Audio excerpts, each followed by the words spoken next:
Good morning all. എല്ലാ മാസവും meeting തുടങ്ങുമ്പോഴത്തേക്കും last മാസം നിഫ്റ്റി എവിടെയാണോ അതിന് പിറ്റേ മാസം ഡൗൺ ആയിരിക്കും കുറച്ച് പോയിൻ്റെങ്കിലും. ഒരു 3-4 മാസത്തിന് ശേഷമാണ് ഒരു 100 പോയിൻ്റെങ്കിലും കഴിഞ്ഞ മാസങ്ങൾ കയറി നിൽക്കുന്നത്. നിഫ്റ്റി ഒരു ലോങ് റണ്ണിൽ ഇപ്പോഴും ചാനൽ കീപ്പ് ചെയ്യുന്നുണ്ട്. ഒരു ഭയങ്കരമായിട്ടുള്ള ഒരു ടെക്നിക്കൽ സപ്പോർട്ട് എടുത്തിട്ടുണ്ട്, ഒരു 22,800. അത് ലോങ് റണ്ണിൽ നല്ല സപ്പോർട്ടായിരുന്നു, അപ്പോൾ നന്നായിട്ട് കീപ്പ് ചെയ്തിട്ടുണ്ട്. പിന്നെ ഇന്നലെയും ചെറിയൊരു സെല്ലാണ് എഫേഴ്സ്. ഒരു 22,000 ശേഷം അവർ 700 കോടിക്ക് മേടിച്ചു ഒരു 4-5 ദിവസം മുന്നേ. പിന്നെ അത് കഴിഞ്ഞിട്ട് വീണ്ടും 1000 കോടി 1,800 കോടി സെല്ലായിരുന്നു. ഇന്നലെ ഒരു 3000 കോടിയിൽ സെല്ല് പ്രതീക്ഷിച്ചിരുന്നു, പക്ഷെ അത്രയൊന്നുമില്ല. പിന്നെ എഫേഴ്സിന് എപ്പോഴും സ്റ്റിൽ ഒരു നല്ല ഷോർട്ട് പൊസിഷൻ കിടപ്പുണ്ട്. അപ്പോൾ അവർ ചെറുതായിട്ടൊന്ന് ബൈ ചെയ്യാൻ തുടങ്ങിയാലോ ബാക്കി ബൈ കൂടെ വരുമ്പോഴത്തേക്കും മാർക്കറ്റ് കയറും, ഒരു സപ്പോർട്ട് കാണിക്കാം. ഇതൊരു ലോങ് റണ്ണിലെ ഒരു ചാനലാണ്. 20,800 അവിടെ നിന്ന് സപ്പോർട്ട് എടുത്തിട്ടുള്ളത്. ഇത് നമ്മൾ നേരത്തെ പറഞ്ഞൊരു സപ്പോർട്ടാണ്.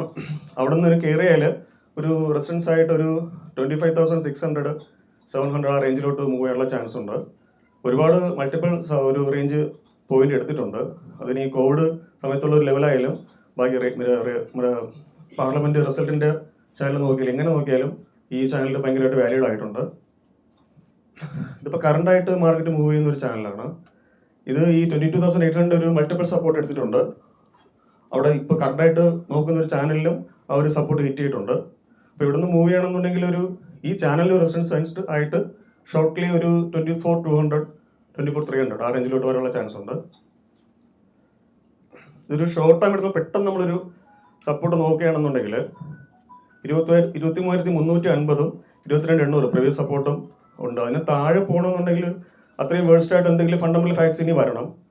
ഈ ഷോർട്ട് പൊസിഷൻ അവർ കവർ ചെയ്യാൻ തുടങ്ങിയാലും ബാക്കി ജെനുവൻ ബൈയും കൊണ്ട് തന്നെ കയറാനുള്ള സാധ്യതയാണ് ഉള്ളത്. ഈ 23,350 എന്ന് പറയുമ്പോഴത്തേക്കും ഒരു 4 ദിവസം മുന്നേ ആദ്യമായിട്ട് ഒരു എഫേഴ്സ് ബൈ ചെയ്തൊരു ക്യാൻഡിലുണ്ട്. ആ ക്യാൻഡിലിൻ്റെ ഒരു ലോയും കൂടെ ആയിട്ട് വരും. അന്നൊരു 786 കോടിക്കാണ് മേടിച്ചത്. അതൊരു ബ്രോഡ് ബേസ്ഡ് റാലി ആയിരുന്നു. പക്ഷെ പിന്നീട് ഒരു 3-4 ദിവസം കൊണ്ട് വീണ്ടും ഇറങ്ങി ആ ലെവലിലോട്ട് തന്നെ വരുന്നുണ്ട്. എന്തുകൊണ്ട് വീണ്ടും ഇറങ്ങുമെന്ന് ചോദിച്ചാൽ റീസെൻ്റ് ആയിട്ട് ഒരു ട്രയാങ്കിൾ പാറ്റേൺ ഫോം ചെയ്യുന്നുണ്ട്.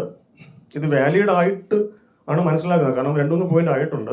മാത്രമല്ല ഒരു നല്ലൊരു ബ്രോഡ് ബേസ്ഡ് റാലി നടത്തിയതിനു ശേഷം വീണ്ടും റെസ്പെക്ട് ചെയ്ത് താഴോട്ട് പയ്യെ ഇറങ്ങുന്നുണ്ട്. ഇന്നലെ ക്യാൻഡിൽ പകുതി കൂടുതലായിട്ട് റിക്കവർ ചെയ്തിട്ടുണ്ട്. അതൊരു റിവേഴ്സൽ ചാൻസസ് ഉണ്ട്.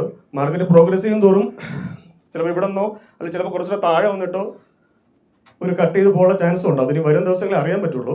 എങ്കിലും ഇപ്പോൾ ഒരു ചെറിയൊരു റെസിസ്റ്റൻസ് എടുത്തിട്ടുണ്ട്. പോകുന്ന അവസരങ്ങളിൽ നമുക്ക് അറിയാൻ പറ്റും. തിങ്കളാഴ്ച ഒരു ഗ്യാപ്പ് അപ്പ് അല്ല എന്നുണ്ടെങ്കിൽ എപ്പോഴും ഗ്യാപ്പ് അപ്പ് വീണ്ടും പ്രോഫിറ്റ് ബുക്കിങ്ങിന് ചാൻസ് കിട്ടും. ഇപ്പോൾ റിസൾട്ട് ഫേവറാണ് നമ്മുടെ ഡൽഹിയിൽ. അപ്പോൾ സെൻട്രൽ ഗവൺമെൻറ് ഒരു പോസിറ്റ് ഉണ്ട്. അങ്ങനെ നോക്കുകയാണെന്നുണ്ടെങ്കിലും തിങ്കളാഴ്ച കയറാനുള്ള ചാൻസ് കൂടുതലാണ്. ഇന്നലെ എഫേഴ്സ് കുറച്ച് സെല്ലേ ഉള്ളൂ. അപ്പോൾ ഓരോ ദിവസങ്ങളിൽ കയറുന്ന തന്നെയാണ് തോന്നുന്നത്.